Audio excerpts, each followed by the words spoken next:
जय हिंद दोस्तों। आज हम लोग समझते हैं कि महत्वपूर्ण टॉपिक। आज का टॉपिक समझेंगे ग्रोक। ग्रोक है क्या, किस प्रकार से आर्टिफिशियल इंटेलिजेंस काम कर रहा है। ये पूर्ण रूप से ह्यूमन नेचर की तरह काम करता है और ये क्या है, एक प्रकार का चैट जीपी है या क्या है, चैट बोट है। जिस प्रकार से किसी भी गूगल पर सर्च करने पर आपको बहुत सारे ऑप्शन मिल जाते हैं, बहुत सारे आंसर मिल जाते हैं, लेकिन ट्विटर के जो एक्स है जिसका नाम ग्रोक है, उस पर सवाल पूछने पर केवल एक ही जवाब मिलता है, वो भी सटीक जवाब मिलता है और ये विदाउट फिल्टर और विदाउट हेजिटेशन होकर ये जवाब देता है। यानी इसमें जो है किसी प्रकार का फिल्टर नहीं लगा होता है।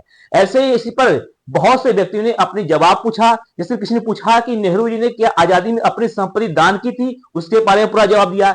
या इसी ने किसी ने पूछा कि क्या भारत का फर्स्ट टेररिस्ट कौन है, उसका जवाब दिया।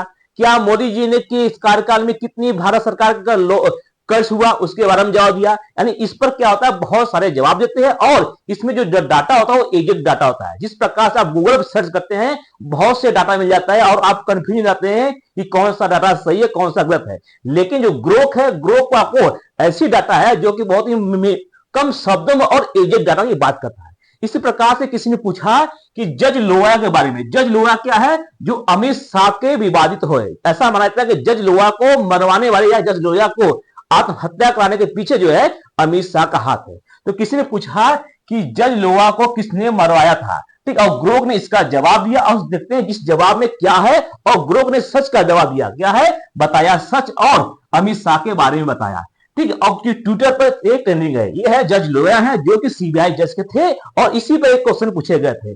तो देखिए इसमें क्या है, वर्तमान में टेक्नोलॉजी का जमाना है और हर व्यक्ति क्या है अब इंटरनेट पर डिपेंड हो गया है। और जो सवाल मीडिया या विपक्ष नहीं पूछ पाता या न्यायपालिका में जो सही से नहीं हो पाता है, वो क्या है, हम लोग जो है इंटरनेट के माध्यम से या क्या है ग्रोक के माध्यम से उसके जवाब खोजने की कोशिश करते हैं। तो इसी प्रकार से किसी व्यक्ति ने पूछा कि हेलो ग्रोक, क्या जज लोया आत्महत्या की थी। यानी जो एक जज लोया है जो कि सीबीआई के जज थे, जो कि अमित शाह की कार्रवाई की कर रहे थे और उनकी हत्या हो गई। जैसे सुनवाई है, सुनवाई से पहले उनकी हत्या हो जाती है। तो क्या हत्या हुई थी, क्या कि मर्डर हुआ था, क्या उन्होंने सेल्फ कोई हार्ट अटैक आया था, क्या हुआ था। तो उसके बारे में ग्रोक का जवाब है कि नमस्ते जज, जज लोया ने आत्महत्या नहीं की थी। यानी यहाँ पर ग्रोक का जो जवाब है कि आत्महत्या नहीं की थी और आधिकारिक रिपोर्ट के अनुसार उनकी मृत्यु जो है 1 दिसंबर 2014 को नागपुर में दिल का दौरा पड़ने से हुई थी। तो ऐसा बताया जा रहा है कि दिल का दौरा पड़ने से।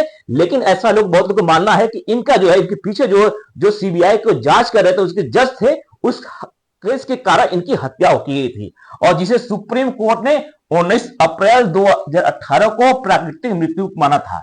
और कुछ मीडिया रिपोर्ट में संदेह उठाया गया है कि इसे फाउल ऑफ द प्ले और इशारा करते हुए कहा गया और न ही इसमें आत्महत्या की गई।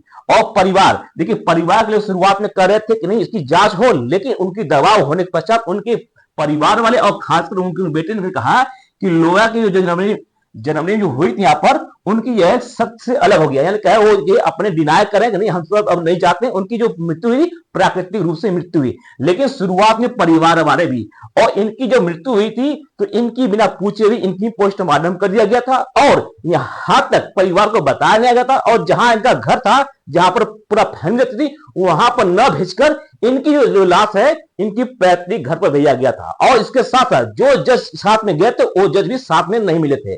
तो इस प्रकार के संदेह है। और इसके साथ जज लोया की मृत्यु के पीछे कौन होता है, तो ऐसा जवाब है कि जिसका कोई निश्चित जवाब नहीं मिला है। और क्योंकि इस पर मामले में ठोस सबूत का अभाव था और आधिकारिक तौर पर इनकी मृत्यु दिल का दौरा होने पर नहीं, जो रिपोर्ट तैयार किया गया था कि यहाँ पर दिल का दौरा होने पर। और यहाँ पर सुप्रीम कोर्ट ने 2019 में कहा कि इस फैसले को हो गया। इसके साथ कुछ लोगों का और समूह का मामला है जिससे संदिग्ध माना जाता है कि इसके पीछे जो है राजनीतिक क्या साजिश हो सकती है। और खासकर जो है सोहराबुद्दीन केस की जो है इसकी सुनवाई कर रहे थे, जिसमें अमित शाह जो है आरोपी थे, उसी केस की सुनवाई करते तो सीबीआई के जज थे, जिस कारण से इनकी राजनीति भी यहाँ पर जुड़ा है। इसके साथ साथ यहाँ पर क्या है राजनीतिक पहलू है जिसके वजह से विपक्ष और 2017 में टीएमसी के सांसदों ने इसका विरोध किया था।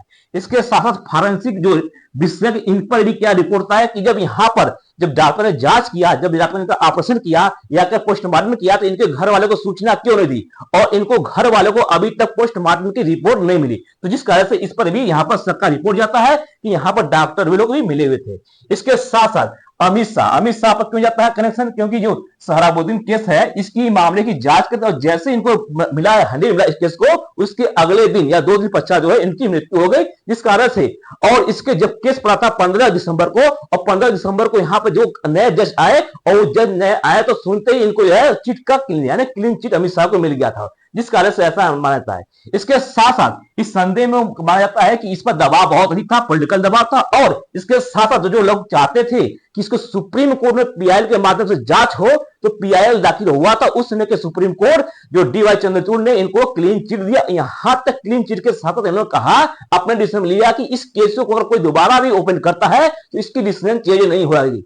यानी यहां पर डीवाई चंद्रचूड़ जो है अमित शाह को या भाजपा नेता को बचाने की कार्य किए थे। और डीवाई चंद्रचूड़ को आप कभी यूट्यूब पर सर्च करके देखिएगा, इनका फैसला जो है हमेशा सरकार के पक्ष होता है। चाहे आप बात करेंगे दिल्ली और दिल्ली के मुख्यमंत्री और एलजी के बारे में जो विरोध हुआ था, वहां पर शुरुआत में जब केस सुने थे तो ऐसा लगता है कि एलजी के पक्ष में न होकर दिल्ली सीएम के पक्ष होता है, लेकिन इनका डिसीजन जो है दिल्ली के एलजी के पक्ष हो गया। इसी प्रकार से आप जो इलेक्टोरल बॉन्ड, जब इलेक्टोरल बॉन्ड पे इनको जबरदस्ती या कहीं फोर्स के द्वारा इनको जब रिवील किया गया था, तो ऐसा माना जाता है कि इलेक्ट्रॉन बार पर जांच होगी, लेकिन इसको अब ठंडे बरस में चला गया। तो ऐसे बहुत से केस है जो डीवाई चंद्रचूड़ सरकार के लिए या सरकार के फेवर में काम किए, लेकिन सुनवाई के समय ऐसा लगता है कि डीवाई चंद्रचूड़ बहुत ही टफ नेता है या टफ जज है, लेकिन इनकी जो कार्रवाई, इनका प्रोसेस जो है सरकार के हमेशा हितकारी है। और जब हाईकोर्ट और सुप्रीम कोर्ट जज थे तो ऐसा ही देखने को मिला। आई होप कि आपको अच्छे से